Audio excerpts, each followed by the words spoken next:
देववाणी संस्कृत ट्यूटोरियल में आपका स्वागत है। इस वीडियो में मैं आपको उत्तर प्रदेश बेसिक शिक्षा परिषद के द्वारा निर्धारित संस्कृत ट्यूशन जो कि पुस्तिका कक्षा 8 के लिए है, उसके द्वितीय पाठ मातृ देवो भव के अनुवाद तथा अभ्यास कार्य के विषय में बताने जा रही हूँ। जैसा कि शीर्षक से ज्ञात होता है कि मातृ देवो भव, माता देवता के समान होती हैं। मुकुला एका बालका हस्ति, मुकुल एक बालक है।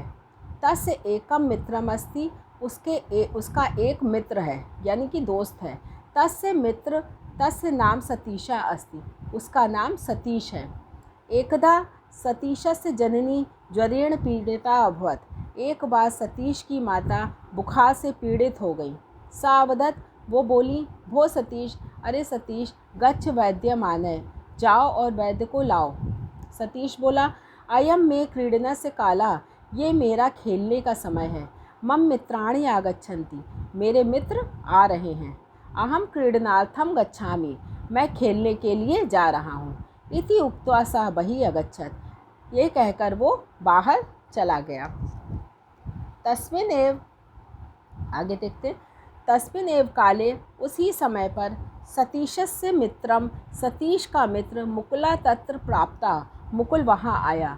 सः सतीशस्य जननीं ज्वरेण पीड़िताम अपश्यत, उसने सतीश की माता को बुखार से पीड़ित देखा। सः ताम अपृच्छत, उसने उनसे पूछा, कुत्र सतीशः गतः, सतीश कहाँ गया। इति सा अवदत्, वो बोली, मित्रैः सह क्रीडितुं गतः, मित्रों के साथ खेलने के लिए गया है। मुकुला दुखितो अभवत्, मुकुल दुखी हो गया। सः बहिः अगच्छत्, वो बाहर गया। सह सतीशम क्रीड़ा क्षेत्रात् गृहम आनयत् अवदच्चा, वो सतीश को खेल के मैदान से घर लाया। अवदच्चा और बोला, हे मित्र, एषा तव जननी ज्वर पीड़िता अस्ति, यहाँ तुम्हारी माता बुखार से पीड़ित है। त्वया अस्य सेवा कर्तव्या, तुम्हें उनकी सेवा करनी चाहिए। किम त्वं न जानसि, क्या तुम नहीं जानते हो।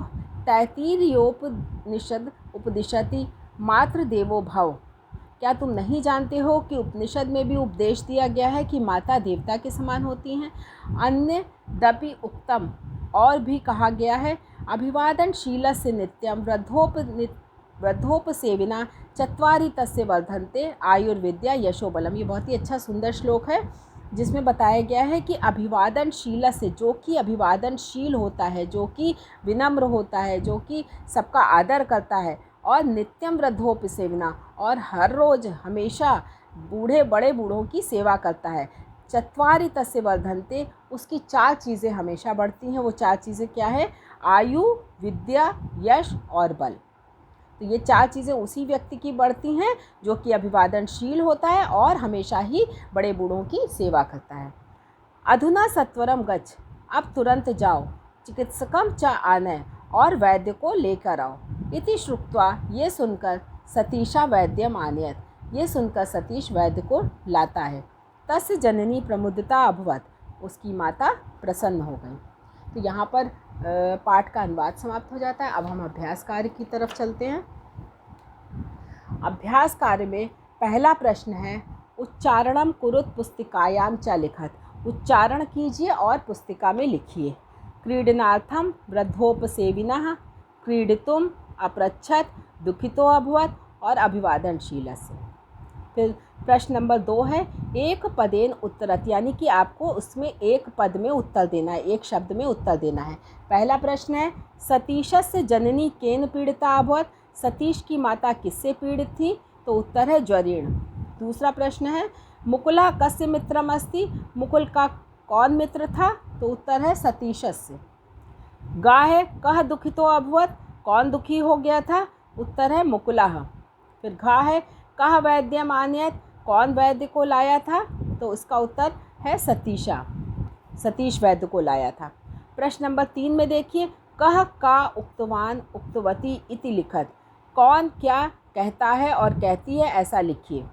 पहला है इसका, भो सतीश गच्छ वैद्यम आनय, जाओ और वैद्य को लाओ।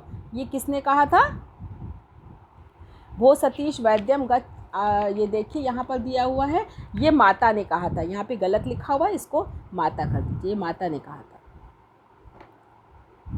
फिर है अहम क्रीडनार्थम गच्छामि, ये सतीश ने कहा था, मैं मित्रों के साथ जा रहा हूँ। मित्रैः सह क्रीडितुं गतः, मित्रों के साथ खेलने के लिए गया है, ये माता ने कहा था। हे मित्र एषा तव जननी ज्वर पीड़िता अस्ति, हे मित्र तुम्हारी माता बुखार से पीड़ित है, ये मुकुल ने कहा था। फिर प्रश्न नंबर 4 है पूर्ण वाक्येन उत्तरत। यहाँ पर इस थोड़ा जगह की कमी थी तो मैंने अलग से लिखा हुआ है, वो देख लेते हैं कि कौन कौन से प्रश्न थे इसमें। प्रश्न नंबर 1 है मुकुलः सतीशस्य मातरम किम अपृच्छत, मुकुल ने सतीश की माता से क्या पूछा। मुकुलः सतीशस्य मातरम अपृच्छत सतीशः कुत्र गतः इति। फिर प्रश्न नंबर 2 है सतीशः किम उक्त्वा बहिः अगच्छत, उत्तर है इसका अयम में क्रीडनस्य काला, यहाँ पे ये डॉट नहीं लगेगा, एक गलती से लग गया। अयम में क्रीडनस्य काला, ये मेरा खेलने का समय है। मम मित्राणि आगच्छन्ति, मेरे मित्र आ रहे हैं। अहम क्रीडनार्थम गच्छामि, मैं खेलने के लिए जा रहा हूँ। इति उक्त्वा सा बहिः अगच्छत, ये कहकर वो बाहर चला गया। फिर प्रश्न नंबर गा में देखिए उपनिषद किम उपदिशति, उपनिषद में क्या उपदेश दिया गया है। उत्तर है उपनिषद उपदिशति मात्र देवो भव। खा प्रश्न में सह सतीशम कुत्र आनयत, वो सतीश को, प्रश्न नंबर 4 है, वो सतीश को कहाँ लाया। सह सतीशम क्रीड़ा क्षेत्रात् गृहम आनयत, वो सतीश को खेल के मैदान से घर लाया। तो ये प्रश्न नंबर 4 ख़त्म होता है। अब प्रश्न नंबर 5 में भी यहाँ पर देखिए ये प्रश्न बड़े बड़े हैं तो इसका भी हमने उत्तर अलग से लिख रखा है। तो आप देखिएगा यहाँ पे प्रश्न नंबर 5, इसका उत्तर मैंने अलग लिखा हुआ है, वो देख लीजिए। प्रश्नानाम उत्तराणि लिखत सतीशस्य जननी कदा प्रमुदिता अभवत, सतीश की जननी कब प्रसन्न हो गई थी। उत्तर है यदा सतीशा वैद्यम आनयत तदा तस्य जननी प्रमुदिता अभवत, जब सतीश वैद्य को लाता है तब उसकी माता प्रसन्न हो जाती है। आयुर्विद्या यशो बलम कस्य वर्धन्ते, आयुर्विद्या यशो बलम अभिवादनशीलस्य वर्धन्ते। फिर गा है किम श्रुत्वा सतीशा वैद्यम आनयत, क्या सुनकर सतीश वैद्य को लाया था। उत्तर अधुना सत्वरम गच्छ चिकित्सकम च आनय इति श्रुत्वा सतीशा वैद्यम आनयत। फिर प्रश्न नंबर खा है सतीशा कुत्र अगच्छत, सतीशा मित्रैः सह क्रीडितुम अगच्छत, सतीश मित्रों के साथ खेलने के लिए गया था। अब ये प्रश्न नंबर 6 आपको पुस्तिका में ही देख लीजिए। इसमें है प्रश्न नंबर 6 में अधोलिखितानि पदानि वाक्यम वाक्य रचनाम कुरुत, यहाँ पे कुछ पद दिए गए हैं, उन पदों के ऊपर हमें एक एक वाक्य बनाना है। एक वाक्य इन्होंने बना के दिया हुआ है ज्वरेण महेशा ज्वरेण पीड़िता, महेश ज्वर से पीड़ित है। मित्राणि का है मम मित्राणि तत्र तिष्ठन्ति, मेरे मित्र वहाँ बैठे हुए हैं। ताम के लिए बना सकते हैं आप वैसे अपने मन से बना सकते हैं, मैंने एक उदाहरण के लिए एक सेंटेंस बना के दिखाया है आपको। ताम सह ताम दृष्ट्वा मुदिता अभवत, वो उसको देखकर प्रसन्न हो गई। क्रीड़ा क्षेत्रात् में देखिए सह क्रीड़ा क्षेत्रात् गृहम गच्छति, वो खेल के मैदान से घर जाता है। तो ये सेंटेंस इस पदों में आप कोई भी वाक्य बना सकते हैं अपने मन का, ये सिर्फ एक उदाहरण के लिए, आप देख लीजिए कि किस तरह से बनाए हैं। तो ये यहाँ पे सारे पाठ के अनुवाद तथा अभ्यास कार्य समाप्त होते हैं। तो आशा करती हूँ कि आपको सारा अभ्यास कार्य और अनुवाद समझ में आ गया होगा।